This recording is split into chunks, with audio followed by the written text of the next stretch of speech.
Transgender பேஷண்ட்ஸுக்கு கோலோவெஜினோபிளாஸ்டி பண்ணதுக்கப்புறம் என்னென்ன problem வரலாம், அதை எப்படி ஹேண்டில் பண்ணலாம், எப்படி அதை மேனேஜ் பண்ணலாம் அப்படிங்கிறத பற்றி சொல்கிறேன். இப்போது கோலோவெஜினோபிளாஸ்டி பண்ணதுக்கப்புறம் காமனாக பேஷண்ட்ஸ் சொல்கிற கம்ப்ளைண்ட், டாக்டர் அடிக்கடி எனக்கு மோஷன் போகுது, ஒரு 3 hours ஒன்ஸ் மோஷன் போகிற மாதிரி இருக்குது அப்படின்னு சொல்கிறாங்க. இது எதனால் அப்படின்னு பார்த்தீங்கன்னா, இப்போ மோஷன் ஸ்டோர் ஆகிறதுக்காக இருக்கக்கூடிய கோலனை தான் நம்ம வெஜினா கிரியேட் பண்ணுறதுக்காக யூஸ் பண்ணிக்கிட்டோம். அதனால் மீதி இருக்கக்கூடிய கோலன் அந்த மோஷனை ஸ்டோர் பண்ணுறதுக்காக அடாப்ட் ஆகிறதுக்கு கொஞ்சம் டைம் எடுத்துக்கும். இந்த ப்ராப்ளம் சால்வ் ஆகிறதுக்கு ஒரு 3 to 6 months ஆகிடலாம். அதுக்கப்புறம் நார்மலாக நம்ம ஒரு நாளைக்கு 1 டைமோ 2 டைமோ மோஷன் போகிற மாதிரி அந்த கோலன் அடாப்ட் ஆகிக்கும். அது வரைக்கும் பொறுமையாக இருக்கணும். இன்னொரு விஷயம், வெஜினல் அந்த அவுட்லெட் ஸ்டினோசிஸ் அப்படிங்கிறது, இப்போ நம்ம கோலனை கொண்டு அவுட்லெட்டில் சூச்சர் பண்ணதுக்கப்புறம் நம்ம டைலட்டேஷன் சொல்லி கொடுக்குறோம். ப்ராப்பராக டைலேட் பண்ணிக்கிட்டாங்க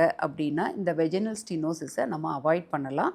இப்போ அந்த மாதிரி வெஜினல் ஸ்டினோசிஸ் டெவலப் ஆயிடுச்சு அப்படின்னாலும் அண்டர் அனஸ்தீஷியா நம்ம அந்த ஸ்டினோசிஸை டைலேட் பண்ணுறது மூலிமா எகெயின் அவங்களுக்கு அந்த ஸ்டினோசிஸை ட்ரீட் பண்ணி ரெகுலர் டைலட்டேஷனை மறுபடியும் அட்வைஸ் பண்ணும்போது அந்த ஸ்டினோசிஸ் ஈஸியாக க்யூர் பண்ணலாம். அடுத்து இன்னொரு காமன் கம்ப்ளைண்ட் பார்த்தீங்கன்னா, இப்போ மியூக்கோசல் டிஸ்சார்ஜ், அதாவது டாக்டர் எனக்கு கோலோவெஜினோபிளாஸ்டி பண்ணதுக்கப்புறம் நிறைய ஒரு ஸ்மெல் வர்ற மாதிரி நிறைய செக்ரீஷன்ஸ் வருது அப்படின்னு சொல்லுவாங்க. இது ஆக்சுவலாக கோலன் செக்ரீட் பண்ணக்கூடிய அந்த மியூக்கஸ் தான் அந்த மாதிரி ஒரு டிஸ்சார்ஜ் மாதிரி வரும்.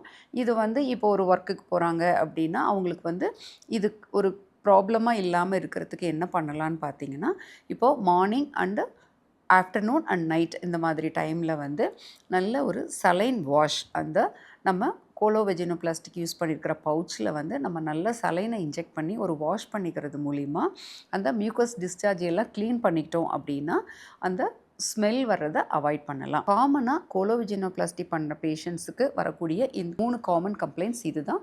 இதை ஈஸியாக நம்ம மேனேஜ் பண்ணிட முடியும்.